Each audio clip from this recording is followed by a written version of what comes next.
Hello everyone, welcome to my channel, and this is the first in a series I'm try and do once a month, which is, it was originally called Bought and Beat, but I ain't beat no game, so I just decided to call it Bought and Played. Very exciting, I know. So first, we're going to start with the first game, well, not the first game I bought. I'm going to be doing these alphabetically for videos. That's what I think the best sort of layout is, so starting with Frostpunk. So Frostpunk is like a survivally sort of game, like resource management, city builder sort of game, in like post-apocalypse. I don't know if it's apocalypse, but like winter, like there's snow everywhere, like Snowpiercer sort of world. But instead of being on a train, you're just near like a giant engine. I don't know if that's the best thing, like a big boiler. Yeah. The things I like about this game. First thing I like about it is that every decision matters at some point.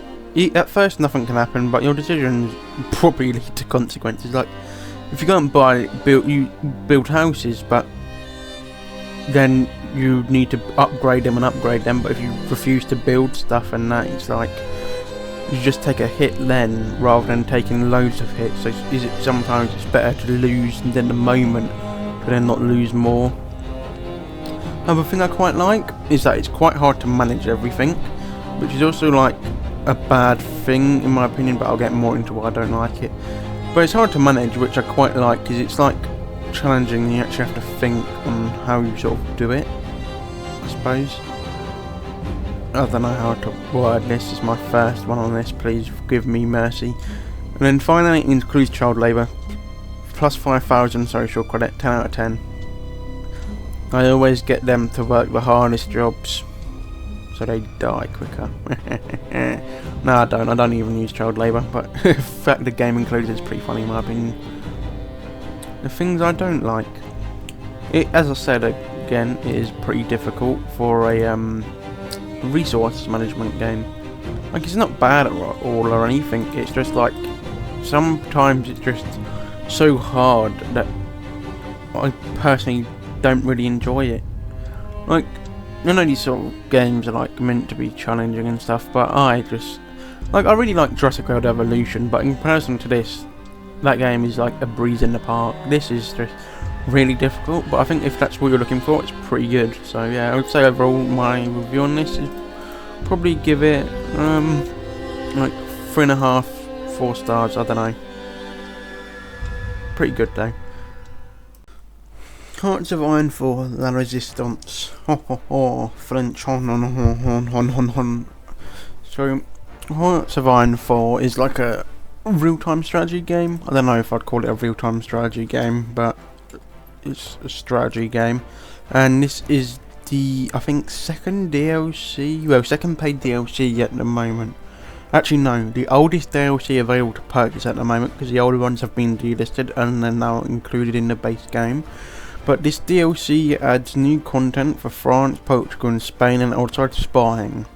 What I like about this DLC, well, the DLC adds spying, which is pretty cool, but pretty bad execution. It doesn't really add too much, but then it's really cool to have a bit more detail about it in the bad, because like, it's fine, but it could be so much more, but it's just not.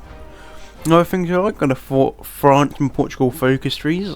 You can bring back Napoleon, a new Napoleon, in the French one, and in the Portuguese one you can bring back the monarchy, which is probably my favourite path, because then you can get Brazil, which is pretty good. And also Spain gets a focus tree, but I do not like that at all.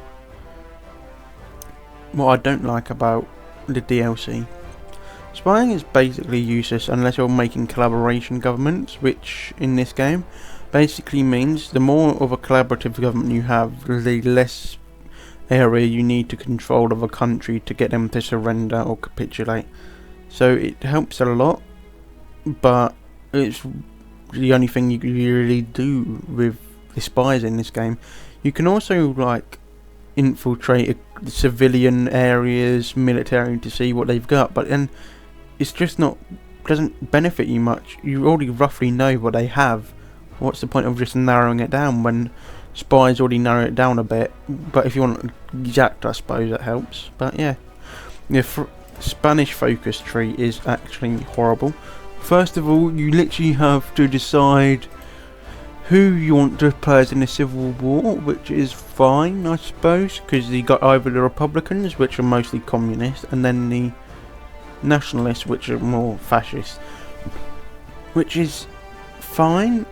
But then you have to win the Civil War, which is very annoying as both sides, because one side you can have the Carlist breakout, which you never see anyway. The other side basically guaranteed to get the anarchists to rise up, which will just make you lose as the Republicans, because you'll just lose like most of the stuff. But yeah, there's nothing like, it's just really annoying to actually get the DLC to like basically work. It's like, it's just not good. Like, the content for the countries is good, and spying is fine, but it could be so much better. And also it added armoured cars that are basically useless. I forgot to add that. They are basically useless. Like, they're just worse tanks and worse cavalry in one unit. So yeah, that rounds up La Resistance. I'll probably give La Resistance 2.5 stars. It's pretty solid, but nothing else whatsoever. Trials of Allegiance is a pretty decent DLC overall again. Trial of Allegiance is another DLC for Hearthstone 4, and it's pretty good as well. The focus trees in it are very good, but then he doesn't add anything else. That's literally it. Really good content, but not much good content. Whereas all the other ones added another feature, like you had the spying, and then you had the plane designer. In this one it's not, but the content it does give you is pretty good. Chile probably has the weakest, and Argentina and Brazil's DLC are very good. That's literally all I have to say about this DLC. I'd probably give it... This one I'll probably give it 3.5. Very good, just could have had a bit more in it. Sid Meier's Civilization 6. Things I like about this game. I like that it has random map generation, so every time you play like a match it's different. I don't know if it's matches, games, whatever you want to call them. You can change the length of them as well to whatever you want, which is pretty cool. You can have like a really short match, a really long match. There's also many civs, leaders, civilizations and leaders to play as. I don't know why I said civilizations twice. The only bad thing I don't like about this game is how war and unit production works, because it takes ages to get units out. Like, I could be in like a different age and still be producing like cavemen, like Unga Bunga. Like, what is that going to do against a catapult? Nothing. Like, it takes ages to get troops. Well, it might just be because I suck, but it takes ages to add troops, and none of them. And no, it takes ages to get troops. Then how you win is you siege the cities, and then it gives you the city, and then you can use that in a peace deal to like take stuff and that, which I don't mind. It's just really annoying of how you do that as well. It takes so long to siege a thing as it would in real life, but then this game isn't based on real life. Thousands a year go by every turn, maybe hundreds if not thousands. So yeah, that's my opinion on Civ 6. I'll probably give it solid 3.5 again. Pretty good, but the DLC I think is also pretty decent. Civilization 6 Rise and Fall. Good about it is it adds new civs. The bad, it literally adds nothing else that I could care about. The new civs, I'm pretty sure I should actually have checked this before, but I'm pretty sure they're like Georgia, not the state for you, my individual American viewer. I mean the country, which is like near Turkey. Yes. Brain freeze. Yeah, it adds great ages as well actually, which are actually pretty good, and loyalty and governors. Right, this seriously actually adds more than I thought. They must have just included some of this in the base game. Emergencies are horrible though. you can like join like a coalition and that. I don't like him. I just have no clue how it works. Like, it's okay. The whole point of this DLC is, suppose, if you get too big for a country, you will inevitably die. That's probably why it's called Rise and Fall, because if you get too big, you will fall over and die. And that's probably the whole point of it, to be honest. But yeah, overall, I'll probably give this DLC a solid 3. Like, it's decent. Is it as good? Yeah, I'll give it a solid 3 actually. I don't know why I'm waffling, but yeah, solid 3. Oh, 5. Civilization 6 Gathering Storm. The good. It includes new civilizations. I cannot remember which one, so let me just look. Oh, it's got the Dutch, Koreans, Mapuche, Cree, Mongolia, Georgia. This one has Georgia. I thought that was in the other one. It also has Scotland, Zulu, and an alternate leader, which is pretty good. Decent content.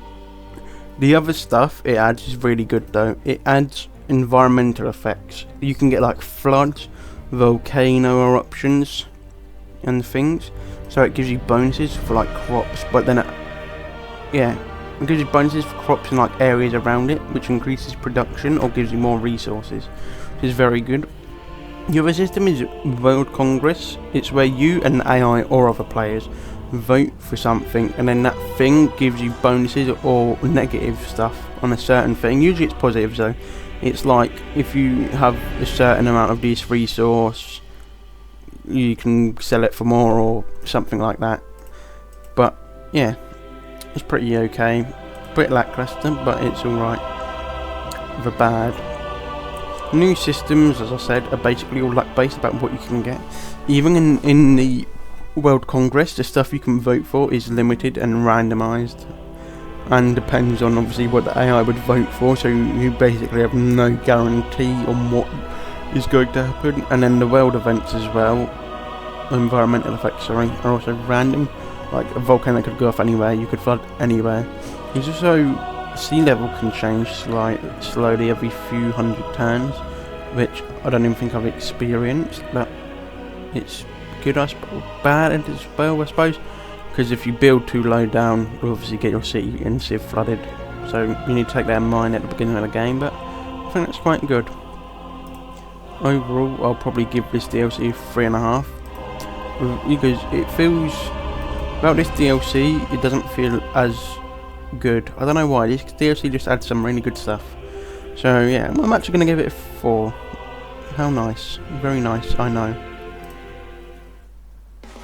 Spin Tires. The game is like a vehicle simulator, and most of it is, if not all of it, is based in Russia.